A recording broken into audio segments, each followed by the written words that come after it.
हमारे चैप्टर का नाम है differential equations of first order and first degree. तो सबसे पहले हम बात करेंगे यहाँ पर डिफरेंशियल इक्वेशन की। अब डिफरेंशियल इक्वेशन होती क्या है? A differential equation is a mathematical equation that relates an unknown function to its derivative. तो यहाँ पर एक मैथमेटिकल इक्वेशन है ये, और इसमें होता क्या है, एक अननोन फंक्शन को रिलेट करता है उसके डेरिवेटिव से। ठीक है, इस तरह की इक्वेशन होती है। It involves one or more derivatives of unknown function with respect to one or more independent variable. अगर हम यहाँ पे बात करें तो दो टाइप के वेरिएबल होंगे, एक इंडिपेंडेंट वेरिएबल और एक डिपेंडेंट वेरिएबल। ठीक है, डिपेंडेंट एंड इंडिपेंडेंट।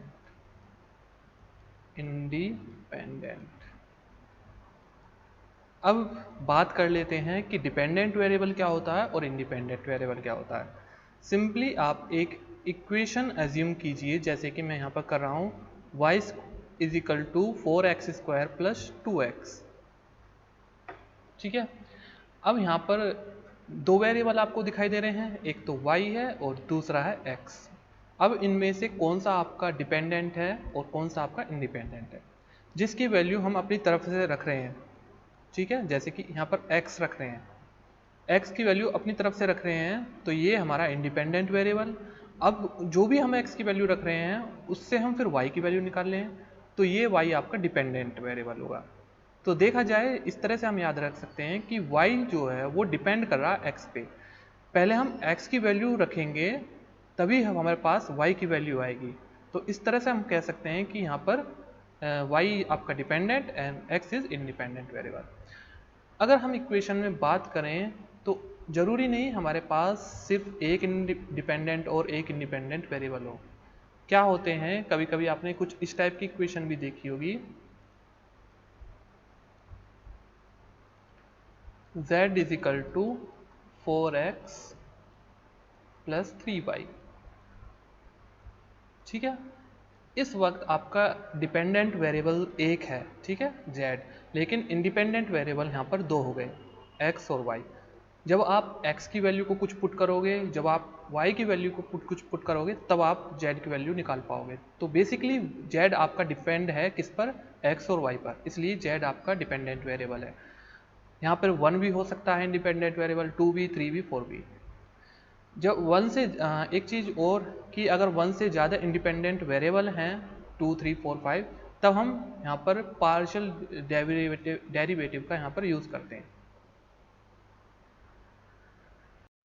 तो बेसिकली डिफरेंशियल इक्वेशन में आपको एक इक्वल टू का साइन मिलेगा और आपको एक डिफरेंशियल कोफिशिएंट भी मिलेगा। ठीक है, dy/dx हो सकता है, d²y/dx² हो सकता है। तो इस तरह की यहाँ पर आपको टर्म भी मिलेंगे, तो वो आपकी डिफरेंशियल इक्वेशन है। अब बात करते हैं ऑर्डर की। In the context of differential equation the term order क्या होता है, highest derivative present in the equation. अब ये हाईएस्ट डेरिवेटिव, जैसे कि अगर हम बात करते हैं dy और dx, ठीक है, इसका ऑर्डर 1 होगा। d² और dx², इसका ऑर्डर 2 होगा। d³ dx³, इसका ऑर्डर 3 होगा। मतलब हम कितनी बार उसको डिफ्रेंशिएट कर रहे हैं वो उसका ऑर्डर होता है। तो किसी भी इक्वेशन में हाईएस्ट डेरिवेटिव आपको ढूंढना है और वही आपका ऑर्डर हो जाएगा। कुछ एग्जांपल से इसको और अच्छे से समझ लेते हैं।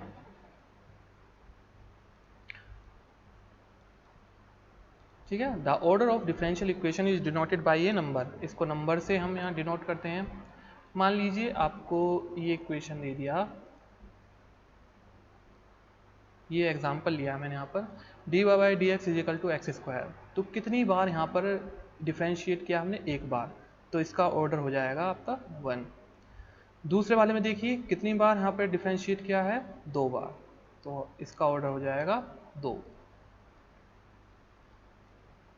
तीसरा देखिए यहाँ पर,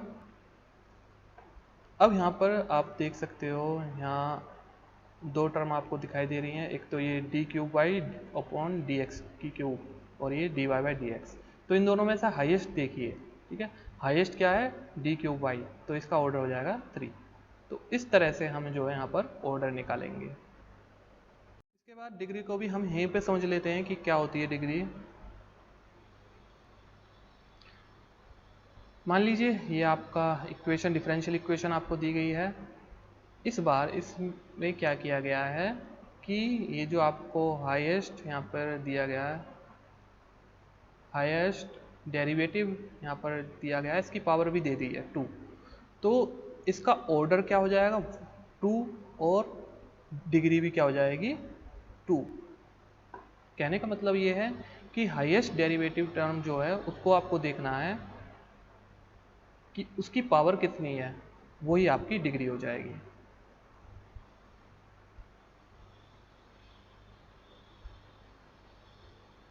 अगर हम बात करते हैं इसकी, यहाँ पर देख लीजिए और क्लियर हो जाएगा आपको कि इसकी पावर आपको 4 दे दी है और इसकी पावर आपको 2 दे दी गई है। अब इसकी डिग्री क्या होगी? पहली बात तो ऑर्डर मैंने आपको बताया ही था, ऑर्डर क्या हो जाएगा इसका, क्योंकि 3 बार डिफरेंशिएट हुआ तो हाईएस्ट लेते हैं हम 3 आ जाएगा। अब यहाँ पर ऑर्डर 2 होगा या फिर 4 होगा। अगर हाईएस्ट की बात करें तो 4, ठीक है, तो हाईएस्ट वगैरह कुछ नहीं देखते हैं। अगर डिग्री की बात आ रही हो तो डिग्री देखते हैं हम किसकी पावर, हाईएस्ट डेरिवेटिव की, मतलब जहाँ से हम ऑर्डर देखते हैं उसी की पावर को देखते हैं। इतना आपको ये चीज़ आपको याद रखनी है, ठीक है। तो ऑर्डर कहाँ से उठाया, इस वाले टर्म से, तो इसकी ही पावर देखिए 2, तो इसकी डिग्री क्या हो जाएगी आपकी 2। अब इसकी डेफिनेशन देख लेते हैं। तो degree is use to describe the highest power of the highest order derivative. अभी मैंने आपको बताया था कि हाईएस्ट ऑर्डर डेरिवेटिव की ही पावर को हम क्या लिखते हैं यहाँ पर, डिग्री। अगर मान लीजिए, चलिए नेक्स्ट हम यहाँ पर एक पॉलिनोमियल ले रहे हैं, एग्जांपल ले रहे हैं। ये हमने यहाँ पर पॉलिनोमियल ले लिया है डिफरेंशियल इक्वेशन की फॉर्म में। ये yn मतलब इसको n टाइम डिफरेंशिएट किया है, इसको n-1 टाइम डिफरेंशिएट किया है, ठीक है। तो इस तरह से ये आपको पॉलिनोमियल मिल जाएगा। यहाँ पर ये x क्या है, x आपका इंडिपेंडेंट वेरिएबल है, y आपका डिपेंडेंट वेरिएबल है और fx यहाँ पर कोई भी आपको फंक्शन दिया गया। तो अगर हम डिग्री की बात करें तो हाईएस्ट ऑर्डर, पहली बात तो आप देखिए कि इसका ऑर्डर क्या होगा, ऑर्डर इसमें सबसे ज़्यादा डिफरेंशिएट किसको किया गया, इस टर्म को, ठीक है, n टाइम डिफरेंशिएट किया गया है तो इसका ऑर्डर हो जाएगा n। अब इसकी पावर देखिए, अगर डिग्री आपको पता लगाना नहीं है तो इसकी पावर देखिए, इसकी पावर फिलहाल तो 1 है तो डिग्री क्या हो जाएगी 1। मान लीजिए इसकी पावर 2 होती तो डिग्री 2, ठीक है। अगर हम इसको थोड़ा सा और समझने की कोशिश करें, इसकी पावर 5 ले लेते हैं और इसकी पावर ले लेते हैं, सॉरी यहाँ पे इसकी पावर ले लेते हैं 6, तो अब भी आपका जो है ऑर्डर तो यहीं से निकालेंगे इस टर्म से, तो इसी से हम इसकी डिग्री देखेंगे। तो ये डिग्री क्या हो जाएगी इसकी 5। तो डिग्री का आप थोड़ा ध्यान रखेंगे कि हाईएस्ट आपको कहीं भी नहीं ढूंढना है, आपको ये देखना है कि हाईएस्ट ऑर्डर वाली टर्म कौन सी है, उसकी पावर को आपको लेना है।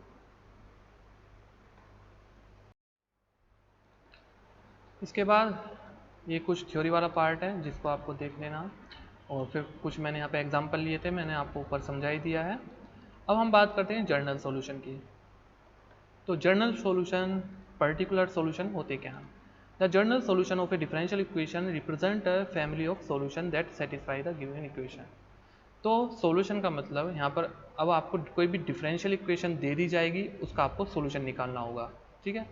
तो यहाँ पर ऐसा solution represent a family of solution, मतलब कि वो क्या रिप्रेजेंट करता हो, फैमिली ऑफ सॉल्यूशन, और वो सारी फैमिली जो यहाँ पर फैमिली ली है हमने, वो उस डिफरेंशियल इक्वेशन को सेटिस्फाई कर जाए, तो वही आपका जनरल सॉल्यूशन है। It include all possible solution, इसके अंदर जितने भी पॉसिबल सॉल्यूशन हो सकते हैं वो सारे के सारे आते हैं। Typically contain one or more arbitrary constant, इनके अंदर आर्बिट्ररी कांस्टेंट होते हैं, ABC या फिर C1 C2 जो भी यहाँ पे कांस्टेंट है वो होते हैं। This constant represent degree of freedom in the solution and can take any value. ये यहाँ पर जो आपके कांस्टेंट होते हैं ये कोई भी वैल्यू ले सकते हैं और ये डिग्री ऑफ फ्रीडम देते हैं सॉल्यूशन में। तो ये बेसिकली आपका जर्नल सॉल्यूशन था। तो हम मोटा मोटा अगर समझने की कोशिश करें तो कोई भी सॉल्यूशन जिसमें कि आपको कांस्टेंट मिल जाए, ठीक है, मतलब उन कांस्टेंट की कोई वैल्यू ना हो, y is equal to a x plus b, ये आपका जर्नल सॉल्यूशन है। अब यहाँ पर मैं इन्हीं ए और बी की कोई वैल्यू ले लूँ, पर्टिकुलर वैल्यू ले लूँ 5x प्लस 4, तो यही आपका पर्टिकुलर सॉल्यूशन बन जाता है। तो अब आपको चीज़ें क्लियर हो गई होंगी कि अगर मैं इन ए बी की वैल्यू को ऐसे ही रहने दूं तो ये आपका जर्नल सॉल्यूशन हो जाता है, और अगर यहाँ पर कोई वैल्यू ले लूँ ए बी की तो वो आपका पर्टिकुलर सॉल्यूशन हो जाता है। तो नीचे मैंने आपको पर्टिकुलर सॉल्यूशन यहाँ पर बता ही दिया, और आर्बिट्ररी कांस्टेंट यही होते हैं ए और बी, ठीक है। तो ये इनकी डेफिनेशन है, एक बार इनको आप देख लेंगे। पर्टिकुलर सॉल्यूशन की ये है, इसको आप पूरे को देख लेंगे, और आर्बिट्ररी कांस्टेंट जो अभी मैंने आपको बताया था ये वो होते हैं।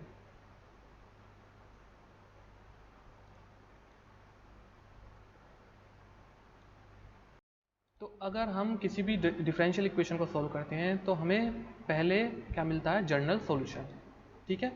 उसके बाद आपको जैसे कि कोई भी आपको इक्वेशन मिलेगी उसमें ए और बी मतलब कांस्टेंट होंगे, आर्बिट्ररी कांस्टेंट होंगे।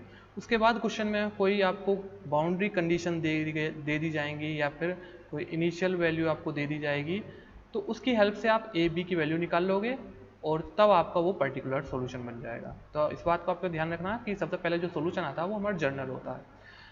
अब चैप्टर का नाम जैसे क्या है हमारा, differential equation of first degree and first order. अगर हम बात करें तो यहाँ पर जो आपकी डिफरेंशियल इक्वेशन होगी, ऑर्डर उसका फर्स्ट होगा, मतलब एक बार ही डिफ्रेंशिएट करना होगा वो, और साथ के साथ उसकी जो पावर होगी वो भी 1 होगी। तो कुछ इस टाइप से आपकी इक्वेशन होगी। यहाँ पर कोई स्क्वायर ऐसा नहीं होगा कि डी स्क्वायर वाई या डी क्यूब वाई, ऐसा कुछ नहीं होगा, सिर्फ d y by d x होगा, और उसकी पावर भी 1 होगी। यहाँ पर ये 2 3 कुछ ऐसा कुछ नहीं होगा। तो यहाँ पर हम बात ही किसकी कर रहे हैं, फर्स्ट डिग्री और फर्स्ट ऑर्डर की। तो इस टाइप से होगी डिफरेंशियल इक्वेशन। अब इनको सॉल्व कैसे करें, तो पहला मेथड आपका आता है वेरिएबल सेपरेबल। वेरिएबल सेपरेबल में क्या होता है, वेरिएबल जो यहाँ पे जो भी वेरिएबल होगा उनको सेपरेट कर लेंगे। जैसे कि